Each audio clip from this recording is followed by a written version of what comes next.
घरे रहिबा शुभ ना अशुभ पारा को खाइबा को देले केउ दोषरु मुक्ति मिले।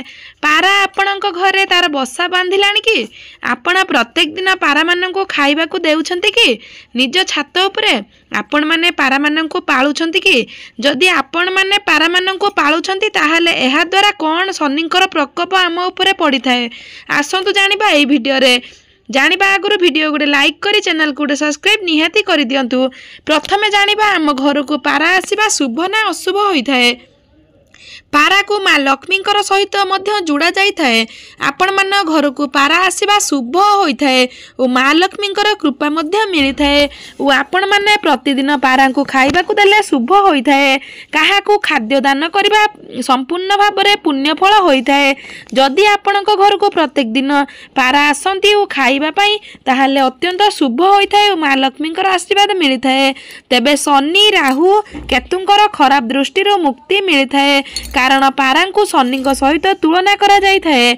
कारण काऊ शनिंकर प्रतीक और पारा मध्य संजोग रही। शनिंकर कृपारू मुक्ति पाइबा पाई पारा मानक प्रत्येक दिन खाइबा को किछि दियंतु। एहा द्वारा शनि महाराज प्रसन्न होइथांती।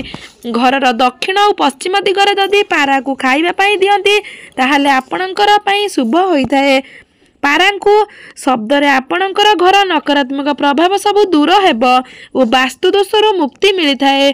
और जदि धला पारा आसी आपणक घरे बसा बांधे ताहाले अत्यंत शुभ होइथाए और परिवार रे उन्नतिर आगमन होता है। और कला रंगर पारा घर को आसवा द्वारा केतु घरे बास करती।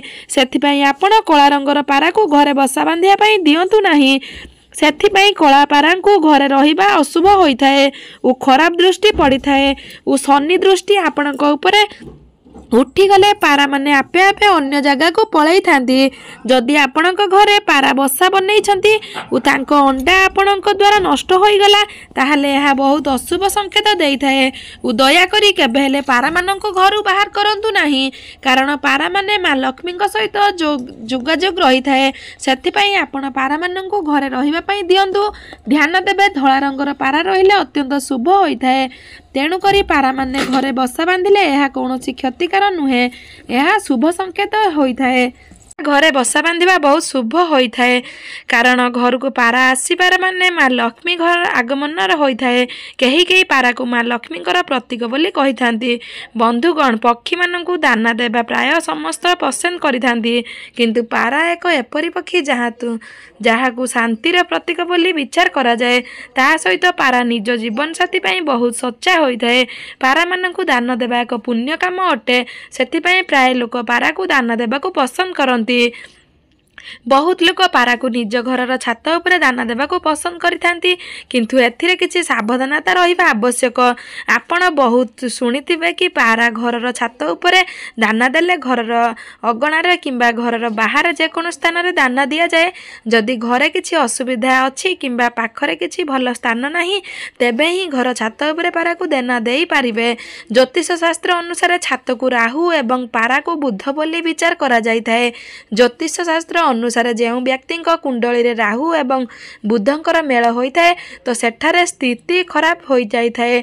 आउ जदि जन्म कुंडली रे बुध एवं राहुंकर मेल खपाई चली थाए सेहीपरि व्यक्ति माने अशुभ विचार करा जाए। एही अवस्था व्यक्ति पागल परी उल्टा व्यवहार करिथाए। घरे मध्य धनजनित समस्या देखा देई पारि थाए। सेथिपाई घरर छात उपरे पारा को दाना नदेले घरर बाहर किंबा अगणारे दाना दियंतु।